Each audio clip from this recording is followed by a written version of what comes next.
Good morning, student. Welcome again, Sri Rama Bharati online classes. Myself Krishna Kumar. So let's start our topic बच्चे. अब तक हम कर रहे थे अलंकार को हमने किया है और हमने अलंकार में सबसे पहले शब्दालंकार को किया था. शब्दालंकार में हमने हमारे दो अलंकार थे अनुप्रास व यमक. हमने इन दोनों अलंकारों को किया. इससे जो प्रीवियस क्लास थी हमने प्रीवियस क्लास में अर्थालंकार को शुरू किया और हमने अर्थालंकार में उपमा व अतिशयोक्ति अलंकार को हमने किया. मैं एक बार आपको दोनों अलंकारों का फिर से हल्का सा रिवीजन करवा देता हूं.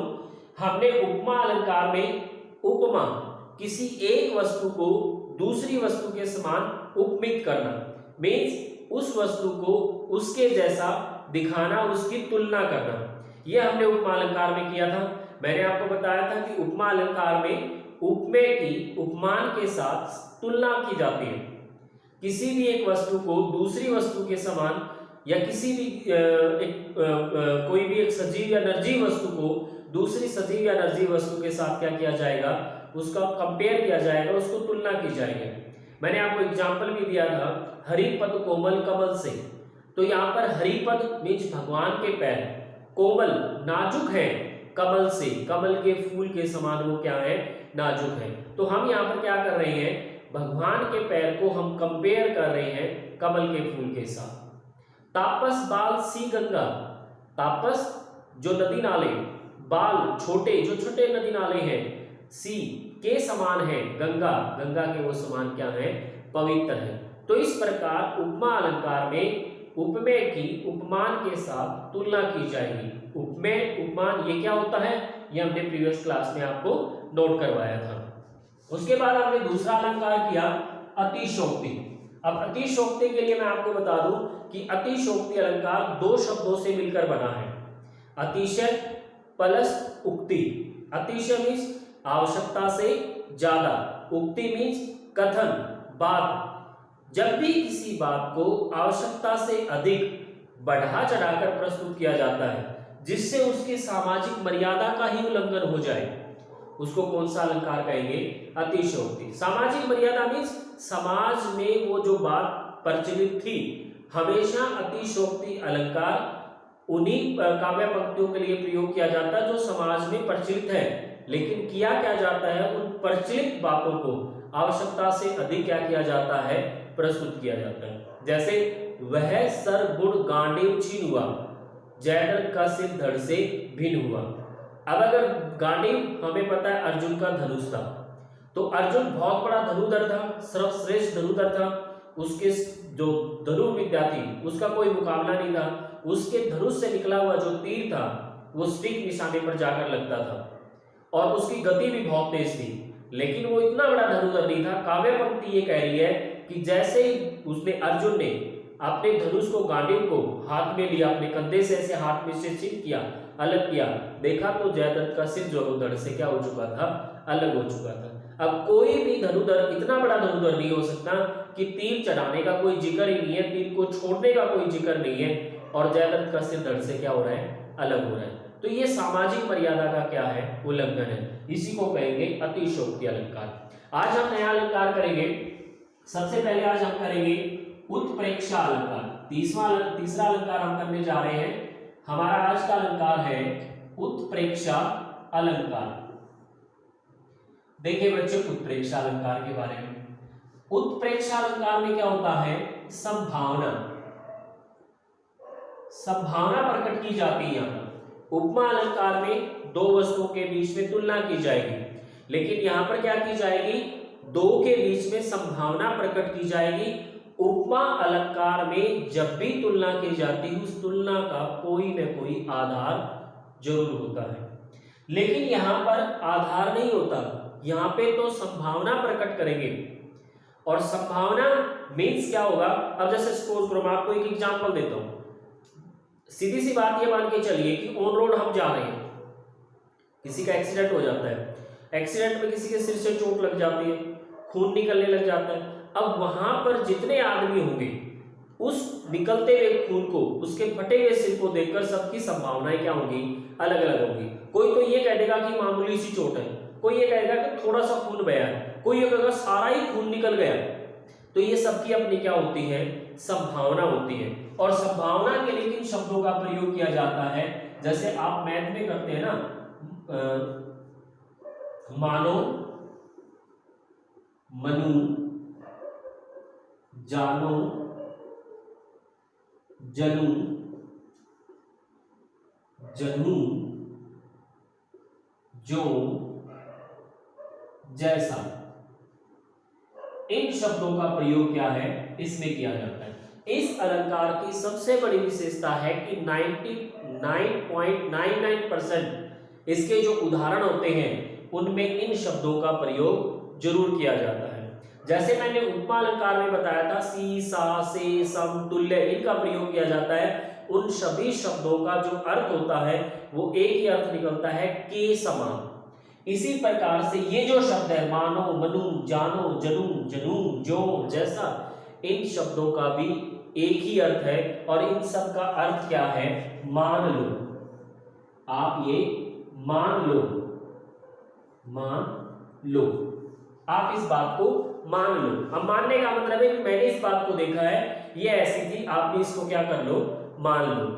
अब जैसे मैथ में किया जाता है माना x, लेकिन जरूरी नहीं थोड़ी है कि हमारे बार x को माने, वो अगले की अपनी सोच है कि वो x को मानता है, हम चाहे तो कोई और भी वेरिएबल हम वहां पर क्या कर सकते हैं, मान सकते हैं। तो यहाँ पर संभावना होगी। अब ये अलंकार उदाहरण से ज्यादा समझ में आएगा। एक बार हम इसका कोई उदाहरण देखते हैं। देखिए उदाहरण, सिर फट गया उसका वही, मानो अरुण रंग का घड़ा। अब इस उदाहरण का मीनिंग देखिए बच्चे, वो कह रहा है कि सिर फट गया उसका वही, कि किसी का एक्सीडेंट हुआ और उसका वहीं पर क्या हो गया, सिर फट गया। अब कह रहा है कि मानो अरुण रंग का घड़ा, अब उसके फटे हुए सिर से इतना खून निकल गया, मानो अरुण मींस लाल, लाल रंग से कोई घड़ा भरा हुआ रखा था। अब अगर लाल रंग से घड़ा भरा हुआ हो और वो फूट जाए तो हम ये मानकर चलते हैं कि एक घड़े में 8-10 लीटर के आसपास तो आराम से होगा। अब वो 8-10 लीटर जब लाल रंग वहां से फैलेगा तो वो दूर दूर तक, अब जहां तक देखेंगे हमें लाल ही लाल रंग नजर आएगा। तो किसी ने किसी के फटे हुए सिर को देखकर उसके सिर से जो खून निकला, कह दिया भी इसके सिर से इतना खून निकल गया, आप ये मान लो जैसे कोई लाल रंग का क्या हो गया हो, घड़ा फूट गया हो। अब आप खुद एक चीज को महसूस करके देखिए कि लाल रंग के घड़े में से जितना लाल रंग निकलता है, किसी के सिर से उतना खून नहीं निकल सकता। किसी के भी सिर में 8 से 10 लीटर खून नहीं हो सकता। लेकिन वो बिखरी हुई चीज के आधार पर उसने क्या कर दिया, अपनी तरफ से ये संभावना उसने व्यक्त कर दी। तो इस तरीके से इस अलंकार की परिभाषा जो हो गई वो क्या होगी कि जहां उपमेय की उपमान में क्या प्रकट की जाए, संभावना प्रकट की जाए। उपमेय की उपमान में, उपमेय सिर की, उपमान अणुरण का घड़ा, इसके साथ क्या की गई है, संभावना प्रकट की गई है। ठीक है, तो इस प्रकार से उत्प्रेक्षा अलंकार में क्या होगी, संभावना होगी। एक छोटा सा एग्जांपल और देखिए, राख जैसा कुछ उड़ता हुआ, राख जैसा कुछ उड़ता हुआ। अब आप इस अलंकार को समझने की कोशिश कीजिए, इस काव्य पंक्ति को। राख बता रहा है, राख भी है, जैसा मान लो कुछ उड़ता हुआ, कि आप ये मान लो राख जैसा कुछ उड़ रहा है। अब अगर यदि राख है तो मानने की जरूरत क्या है, और अगर राख नहीं है तो वो अपनी तरफ से कह रहा है कि मुझे संभावना लग रही है कि ये क्या है, राख हो सकती है। ठीक है, पद्मावती सब सखी बुलाई, मनो फुलवारी हो चली आई, कि पद्मावती रानी ने अपनी सारी सखियों को एक जगह पर एकत्रित कर लिया, बुला लिया। मनो फुलवारी हो चली आई, देखने वाला ये कहता है कि जब मैंने सारी उसकी सखियों के रंग बिरंगे कपड़ों को देखा तो मुझे ऐसा लगा जैसे कोई फुलवारी, कोई बगीचा ही वहां पर आ गया हो। अब बगीचे में कितने ही किस्म के फूल होते हैं, लेकिन कोई भी 5-10 लड़कियों का जो समूह होता है वो उन फूल के साथ तो कंपेयर नहीं किया जा सकता ना। लेकिन उसने इतने रंग बिरंगे कपड़ों को देखकर अपनी तरफ से क्या व्यक्त कर दी, संभावना व्यक्त कर दी। इसी को कहा जाएगा उत्प्रेक्षा अलंकार, जहां पर संभावना व्यक्त की जाएगी। उस काल मारे क्रोध के तनु उसका कांपने लगा, मानो हवा के जोर से सोता हुआ सागर जगा। ठीक है, तो ये पहली बात तो मानव शब्द ही आ जाता है। नेक्स्ट जो हमारा अलंकार है वो अलंकार है मानवीकरण अलंकार। मानवीकरण अलंकार, परिभाषा को समझने की कोशिश कीजिए। परिभाषा क्या है, जहां काव्य में